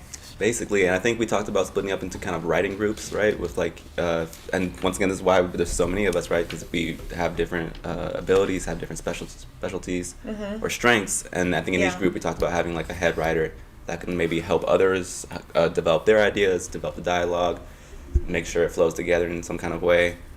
And yes, I think it's let the others do their podcast, get their characters, probably get all those characters on some kind of like Google Sheet, something like that, and then start splitting people up into like and then we already started finding connections, right? Whether it's between the two real estate agents or between the bad guys or whatever it is. Try to find those groups, get those people together into those smaller groups, because you can't work with 30 people like that, right? You can work with a team of 6 or something like that, and really start developing those ideas. And start getting those scenes out, the one scene with Geppetto, 2 scenes with your fellow actors. And then once we have that, we can bring that to George, and he can start bringing everything together. Yeah. Or those head writers those 6 head writers with George can start bringing everything together. Cool. Yeah, well, now that you mention it, of course, with the other groups, of course, they're going to be coming up with their own ideas. And that's just going to be another challenge, of course, incorporating their ideas into the story so that that the whole thing comes together to make sense, right? Right. Because they could be going off on tangents. And I'm sure they will. I hope they do, honestly, because it'd be boring if they just came in and repeated everything Lucy said. Yeah, if they're going off on tangents like we've been so far, it's really going to be a challenge getting everything to. What if he can become a Power Ranger of some sort? Stop, Simmons! Stop! Sometimes you got to reel him back in. We just group text and we never think stop. That we already talked about that. Next topic. No Power Ranger. Not that one. No, but we talked about it being one cohesive movie. We talked about it also being a series, right? So maybe if we can't fit it all under one umbrella, we could fit it under 6 umbrellas, and we can find. And maybe it's not these 6, right? But maybe they also have some real estate ideas, and we could take those 6 real estate ideas and put that into one thing. And maybe they have some ideas about robot machinists, psychics, and whatever, and then we put all those together. Or some, I think once we get all of these characters out, we can start drawing lines, and maybe some new storylines come out of those character groupings. But yeah, I think there's a lot of possibility, and sometimes the amount of possibility is Too much intimidating, possibility. and others is daunting. Yeah. Okay. Now that you said it about how the story is coming, how the script is coming, I feel like we should probably limit the scenes. Like we set the tone, we set the time of the scene, and then like this could be happening within the day, within the month, within the week. So and then we block out the times. Oh, this is what happens today, or if it's within 24 hours, or if it's within 2 days, it could be like, okay, this is what happened this hour, and these rules are on there. And then once we set those, it's kind of like a foundation of the scene, and then we figure it out what we say. Right, like what are the lines? What happens? Yeah, right? I mean, I would let the story drive it. I feel like that's easier than letting. Or you're saying like our availability? No, not availability, but like okay, so let's say there are 6 of us on the scene, and then this is the first scene of the day. This is what and this is what's gonna happen in the next 10 minutes, and we write those lines. When we write those scenes, what happens, and it's gonna be right here. And then the next scene will be another 6 group of people at a different location. Let's say it's out front or at a different place, and this happens. And then we write what happens. But isn't it going to be like each of us is going to have one-on-one time with Eric? Like we're not. It's not going to be a bunch of us with him. Like when we're with him, it's just like you and him. It's not going to be all of us and him, right? Well, there's going to be. But then we're going to have scenes where it's just us and not him. Well, my understanding is that we're also going to have scenes with several people and him. Oh, really? Not just one-on-one. I think it's flexible, to be honest. Yeah. I don't think anything's really set in stone with this project. Well, if two of you are in the frame, you're on the same scene, and two of us are in the same frame, we're in the same scene. That's because we know how scenes work. Oh, sorry about that. Yeah. Right, because like in the initial thing, George said. No, I know what you're referring to. Yeah. Right, like we're gonna be writing our own page for our scene. I think that's definitely how we should approach the writing process, right? Is yeah. our scene with Geppetto, whoever that is. Hopefully, it's Eric, and then our scenes between each other, and then having that all come together. And our scene with Eric is 1 page. Can it be more than 1 page? No. How much can you? How much can you accomplish in You're a 1 writer. page? You can write whatever you want. A page is a minute. There's got to be It's certain limitations in terms of the length of time that you're going to write your scene with Erica. What do you mean? If you write 1,000 pages, are you going to get a better script? Just kidding. With 30 actors writing. Yeah, let's do that. I know what you mean. Yeah. I feel like once we get 1 page at least, I feel like we can. Here's what I'm gonna do. I'm just gonna write 1 page and then see what works, and then update it consistently, and then see where it ends up. So will we know when we should write the first page? I'm guessing it's gonna be after everybody comes and does pick their roles episode of the podcast. Yeah, you can do it now if you want. I mean, you could already start just sure. a fresh version. Yeah. Just who your character is. Yeah. Especially your interaction with Geppetto, because since that's mostly you and Geppetto, and you know who those people are going to be. I think you can really start there, Okay. And then Geppetto if you is- want to, Geppetto's the print shop owner. Okay. Which would in Eric. theory be Eric. Yeah. And if you want to wait for your character interaction scenes to see what the other characters are, I think that also makes sense. But if you want to start brainstorming ideas and thinking about that, that also makes sense. Maybe we could about how I'm imagining it, how I'm going to do it. Like I think mine was okay. You're the Professional gamer. The professional gamer. So the thing with so like for example, let's just take that as an example. So we're gonna come up with like five different scenes or 5 different conversations, and then we're just gonna pick which one we're gonna be doing with the. Yeah, Is that how it's gonna work? If you come with 5 ideas, I think that'd be great, and that way we can kind of choose which one makes sense with Which the one makes flow sense. of the story.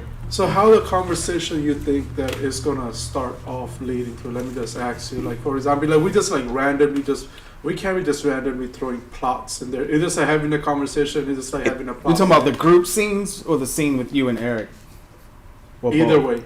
Well, if we're starting with the scene with Geppetto, I think it's your introduction to the robot, probably, right? So if it's you as a professional gamer, maybe it's you walking in, like you mentioned earlier, with your controller in one hand, gun in the other hand, ready to be like, "Hey, where's this Steve kid? I want to wait. He's a robot. What? You know, write that out because that introduces your character, and you know both sides of the interaction. Yeah. Do you think there's a page limit? Like 3. Like- How many times did I say 1 page, Ryan? no. Well, how about for the group? Nah, probably not. What I read was 3 pages for each person, and it's 90 pages total. So like what I'm thinking, like at least write like 1-page conversation between you and Eric, and what happens is like have like 5. What I'm thinking is like 3 to 5 for the group page. 1 to 5 pages of different conversation between me and Eric, and then after that, whichever one makes more sense or whichever one makes better, because we also need Just to 3, come up. just options for them to choose from. Yeah, Okay. because we also need to figure out what angle or what environment that we want our conversation to be like. You would like, I mean, I could be here coming in with a controller and a gun, just walking on shooting the damn robot.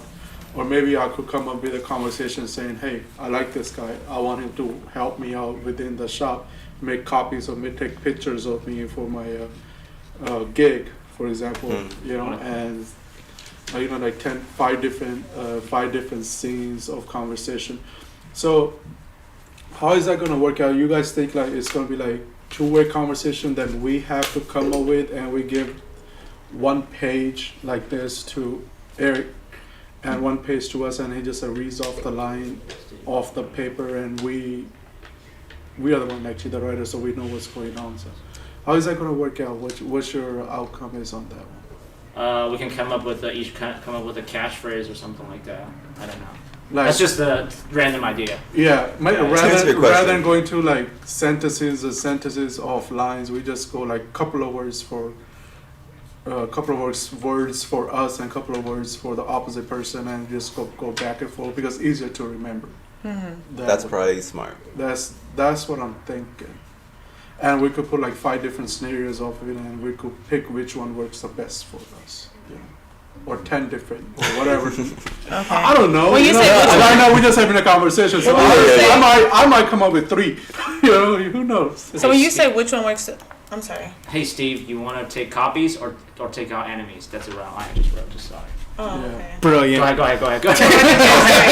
I just want to say it. No, I was gonna say. So when you say 3 different options, you're saying like just 3 different scripts and of ideas pages of from your conversation. character. For my character or your character, what you're doing, that psychologist, right? Yeah. Yeah. Okay. Because I was torn between actually the therapist and the fashion designer, but I'll confirm. There you Yeah. go. And then we guys can kind of see what everybody else thinks Yeah. will be a better fit. Okay. Maybe you like that character. Maybe you come up with 3 of them for that and 3 of them for that, and which maybe after it's so shot out and everything. Odysseus, you're an overachiever, man. But I love it. I'm just trying to be safe. It's Yeah. like rather And just like coming in with 1 sheet of paper. Fucked it. I'm sorry. Like saying like, hey man, I don't know. I should have wrote something new. Yeah, no, absolutely. The more fleshed out ideas we have, the Yeah. easier it'll be, especially if people, are like open to the editing process, Yeah. and then come without egos, and then but come with ideas that are fully fleshed out in dialogue, and that's made beautiful. Nice. It would also help if we could all have copies of this stuff to take home with us, Or yeah, or at least get it on computer. we'll send it out. Or anyway. email. Yeah, it'll be easy to send Email out. works better. Well, I think as long as we're here, hopefully maybe if he can make a copy Or we of, can take it with us. so that all of I've us already have it started on marking page. mine. I guess we are in the I know right it's place for 30 of copies, us. huh? PDFs, the emails. The That's a PDF. great idea, actually. I need feel- that. Actually, I think why don't we just write down each of our character and then put I'll collect them, and then we can put it together and then share it with the group after we're done. What do you guys think? Yeah, because that way You can we start can, that Google Doc going, or that Google Sheet of all other characters. yeah, because that way we can keep track. Otherwise, like you said, we have to simmer it down to a script. So if everybody has the story, the characters, it will make it easier, I guess. Yeah. Sure. Yeah. Okay. Yeah. So, you want to collect these? Why don't you guys just text it to Oh, me? okay. Yeah. So just You got write Daisha down. number. Write down. It's on the All right. So website. before we get into logistics, is there anything else we want to do on air? Maybe just one thing. Yeah, One George. page each has to stay on a table at the end of the show for the legacy. So the next team, when they come tomorrow, they find your writing, so they can get inspired and create their own. Okay, absolutely. And George, is there anything else you want us to hit before we say goodbye to our lovely audience? You guys want to here's a crazy idea, You guys want to the group messaging that we have going on. You guys want to text each other what are our characters that we are planning to do or want to do, just as in You just said to- text it? That's what I want to do. That's so, yeah, so just that like we can text keep like, hey, track. these are the two characters that I think I should, or these are one of the characters. At least we know who's doing what. Yeah, Yeah, makes sense. yeah. Okay. That or Google Sheet or something. Yeah. And then we got to decide then what day we're going to get together again to continue this. Do we want to work on something hypothetically at home, idea-wise that we want to include in the plot? Or I mean, whatever? nowadays we all have computers. Maybe you guys want to do a video call. We could do a from Zoom home. call. Zoom call, Guys, let's just have one official page each. Write your actor name and your character name Okay. on it.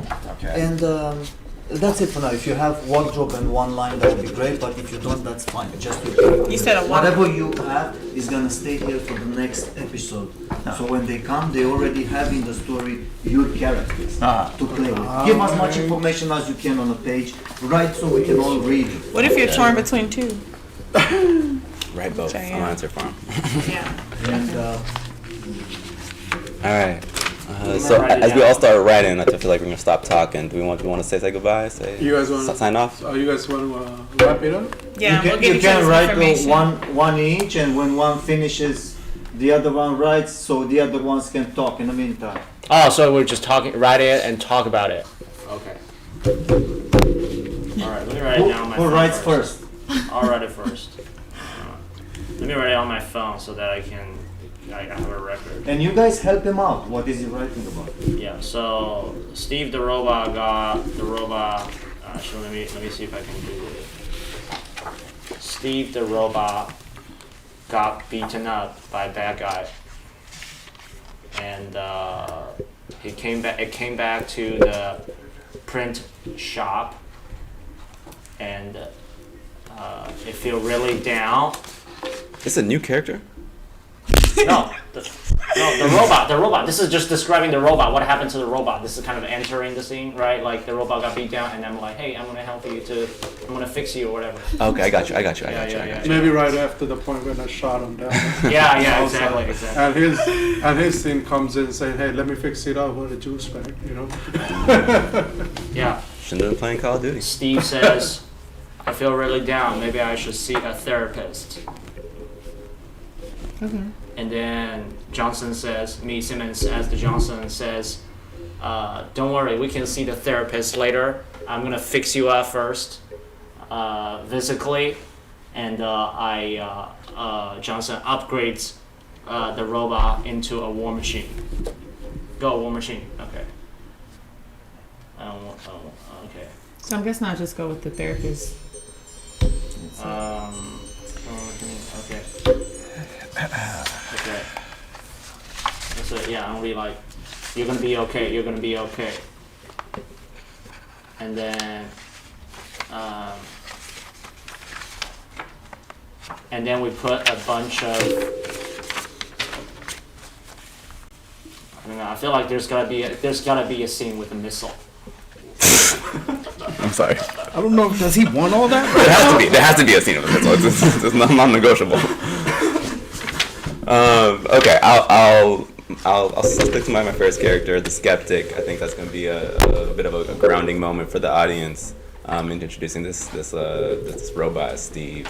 He comes in just wanting to get his printing done, trying to print off his sides, and Geppetto is insistent that this trash can with 2 cameras on it is a living, breathing cyborg android AI, whatever. And then maybe that's how we discover the true power of Steve. All right. My character's name is Davin Duvernay.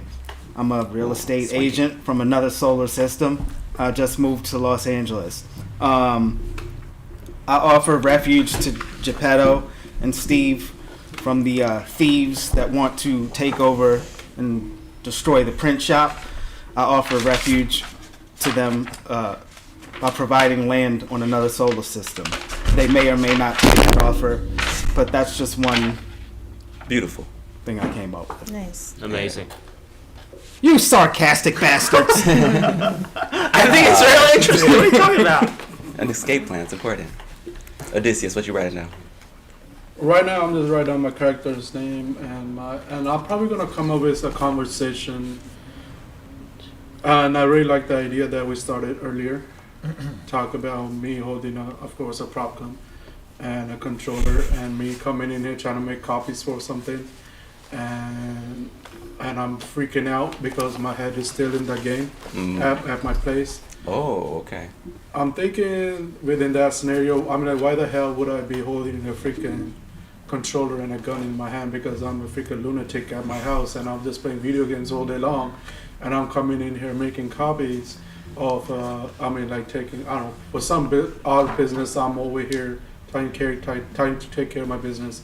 I see him, I'll go crazy, lose my head, freak out, and pop, pop, pop, pop, pop, and right after he comes in, start fixing the robot. Okay. That's what I'm thinking. What about you, Sean? What you writing down? Well, I'm writing down that my character is the mastermind criminal, and he sees an opportunity here to make the situation so that he can use the cyborg robot to his advantage, to his benefit. It's a selfish kind of thing that he foresees being able to manipulate the cyborg in some kind of way to perform his masterminded schemes as crimes Absolutely. on his behalf. Dastardly. Yes, dastardly villain. Perfect. Daisha, how about you? What you writing down? Cool. So I am going to be playing the robot therapist. I'm going to be the person who Geppetto refers the robot to heal the robot and also help them overcome the ups and downs in life on like dealing with like just the different things as far as like, you know, love and still being a robot and taking on other people's things that they're dealing with. So kind of helping them work through the emotional and, like I said, psychological issues to help bring out the best version of the robot possible. Absolutely. Life was much simpler as a calculator. Yeah. All right. Really? So I think, I would imagine, I've never been a calculator, but, you know, I feel like existence is a pretty heavy thing to be conscious of. Yeah. All right. So that sounds like 6 beautiful characters, and I can't wait to see what they become, how they come together. Indeed. I'm so excited. Super excited. Let the journey begin. All right, thank you, everybody. Thanks, y'all. Yeah. Ciao. Can we do boomerang? Can you do the intro? We don't have outro, but can you? outro. Can Shanky read all the intros? Just read. All the Is the so I gotta cut some trailers for the show. So if I can use your voice, I'm gonna cut it from the show. So read all the trailers, everything. Okay. If you guys can help him out. You want us to read too? Or help them out? Yeah, that would be great. I wanna hear all your voices like first. Maybe he could read the first paragraph. I'll read the first paragraph. And you just go in a circle. Well, can you hear me? Welcome to. Okay, quiet everyone. Don't Yeah. make any fuss. Nothing. So we can Don't get flip to- any. Yeah, try not to flip any pages. All right. Welcome to Beverly Hills 90211, the podcast where a group of talented actors work together to bring their unique vision to the screen, with each actor responsible for their own script page. There's no limit to the creativity and originality you will find here. Get ready for the. Oh, sorry, next one. Yeah, I'll go ahead. Let's get the good one. Let's get the good one. Do a good one from beginning to end. Oh, you mean like the entire thing? Like on TV. Each person. No, just Like do, we have do on the first Netflix. paragraph again. Just one. Just the first paragraph? Do a new one. Do the number 4. Number 4? Okay. Get ready to join the event. Jerry, a little bit. Jerry, don't mind me because we can hear you in the microphones. 1 minute, then we finish the show. Just 1 minute, Jerry. I'm really sorry. Yeah. I told you Okay. Ready? Okay. Get ready to join the adventure with Beverly Hills 90211, the podcast. 6 talented actors band together to create a movie script that's sure to take the world by storm. Each actor works on their own script page, bringing their unique vision to the table. Any random one, right? Probably read the second one, or Okay. probably read the 5th one, I guess. Yeah. All right. Beverly Hills 90211. The podcast is a journey like no other. 6 actors come together with one goal in mind: to create a movie script that's as diverse and as original as they are. With each actor responsible for their own script page, the possibilities are endless.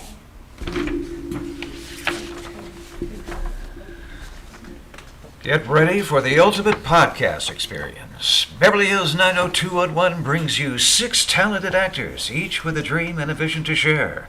With every actor responsible for their own script page, we're on a mission to create the most diverse and exciting movie script possible.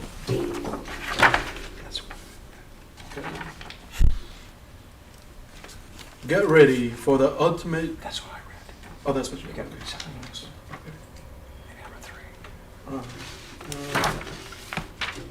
In a world where creativity is king, 6 actors had come together to create something truly special. With each character writing their own script page, there is no limit to surprises in store for Beverly Hills 90211, the podcast.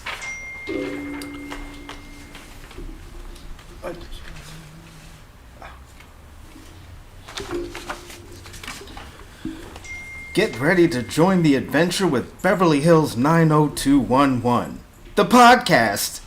6 talented actors band together to create a movie script that's sure to take the world by storm.